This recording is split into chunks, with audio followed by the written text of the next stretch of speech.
Welcome to today's webinar presented by Supercoder.com. Supercoder.com is an online coding solution offering Part A and B coding reference tools, resources, and not more than 30 specialty coding and compliance newsletters from the Coding Institute in one site. I hope you enjoy this short session. Does not get recorded for posterity, everyone, so you may want to ask that offline. If we go to slide 2, this is simply a disclaimer. I'll summarize it very briefly. It simply says, look, and I'm going to give you the best I have today, period. However, every time you're in a compliance area, healthcare compliance, particularly coding, billing, etc., you're really on your own, and you need to get multiple resources to say the same thing. I'm just one source, so take whatever I tell you today, and if there's any question at all about it, get a second source, and then get a third source so that you can fairly much assure yourself that you're on the right track. And even getting 3 independent resources to say the same thing doesn't necessarily mean that you'll be doing it correctly. So everyone, please take note. Slide 3 is a little bit about me.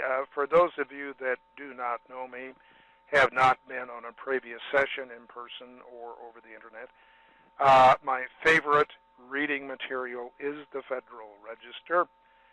And at the same time, healthcare is becoming so detailed, so broad, so many rules and regulations that even keeping up with things through the Federal Register is fairly difficult. But on slide 3, you can read about me. Yes, I have books out there.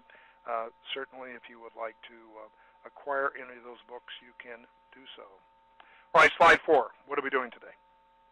Well, we're going to tackle durable medical equipment, and having so said, we really need to go to the full acronym, DMEPOS.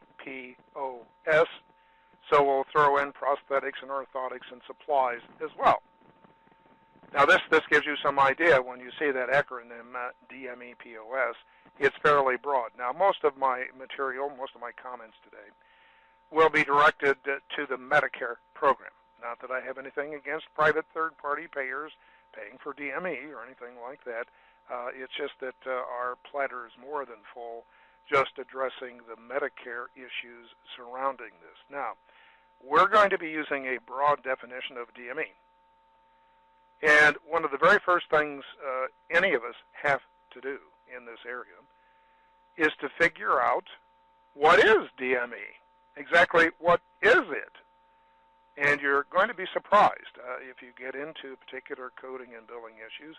You're going to be very surprised as to what is classified as durable medical equipment, prosthetic, orthotic, and or supply items.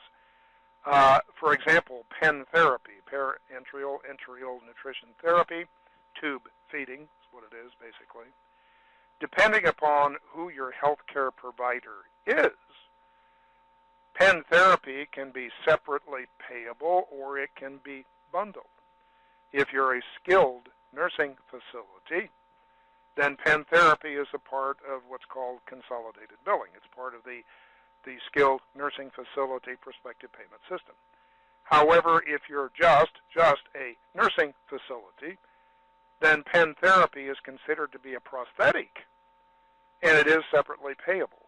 So every time you get into an area, you're going to have to step back, figure out whether the particular item, whatever it is truly DME or something else, and then based upon who your healthcare provider is it payable to them separately, or is it bundled, or just how do you handle all of this stuff?